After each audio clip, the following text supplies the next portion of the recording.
Medyo late na nga ako bumangon, mga 7:30 AM. Pagkainom nga ng tubig at konting stretching, gumawa na ako nitong mabilisang breakfast. Mga 10 to 15 minutes lang tapos na to, kaya pwede nyo tong ipambaon sa inyong mga anak. Ito nga mo ng non-stick pan by Masflex ang gagamitin ko. Hindi na ako naglagay ng mantika. Diniretso ko na nga yung Canadian pork ham at chicken ham na nabili namin sa Landers.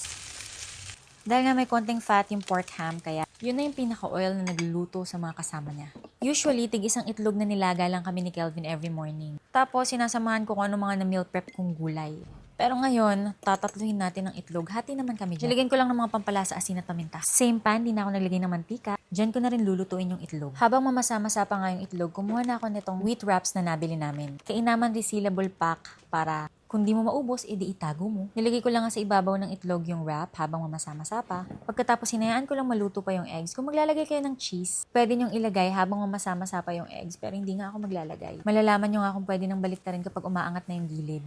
Gamitin nyo na lang ng turner kung ayaw nyong masira. Pero dahil malakas ang loob ko ngayon, kaya ayan. Pwede nyo na nga patayin yung apoy, hininaan ko lang dahil gusto ko pang medyo matoast yung wrapper. And then inilagay ko na yung mga palaman. Naglagay ako ng lettuce and then yung ham na niluto. Then itong reduced fat Japanese mayo.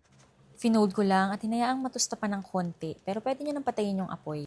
Ayan nga, di ba ang bilis lang gawin? Halos nasa 560 kilocalories na nga to, kaya hati lang kami ni Kelvin kasi mamaya kakain ulit ako. Importante kasi lalo na kapag meron kang GERD or acid reflux, hati-hatiin mo yung meal mo. Mas okay kung small frequent meals.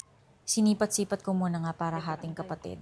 Hinati ko na sa gitna dahil hati kami ni Kelvin, ayan, 280 kilocalories na nga yan. First breakfast ko pa lang yan. Pwedeng-pwede nyo tong baunin kahit ng inyong mga kids. Balanced and healthy meal.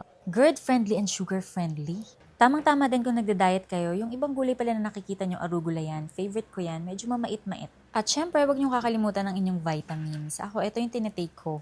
Vitabear gummies na good for hair, skin, and nails. Sana nga lang makaimbento sila na bawasan nila yung sugar. Kasi medyo natatamisan lang ako, pero so far, effective sa akin. Matagal ko na siyang tinitake and napansin ko, nawawala yung mga cramps ko sa braso at saka sa binti kahit di pa ako nagkakamins. Yung tipong nagigising ako sa gabi tapos nangangalay or namamanhid, yun, nawala yun.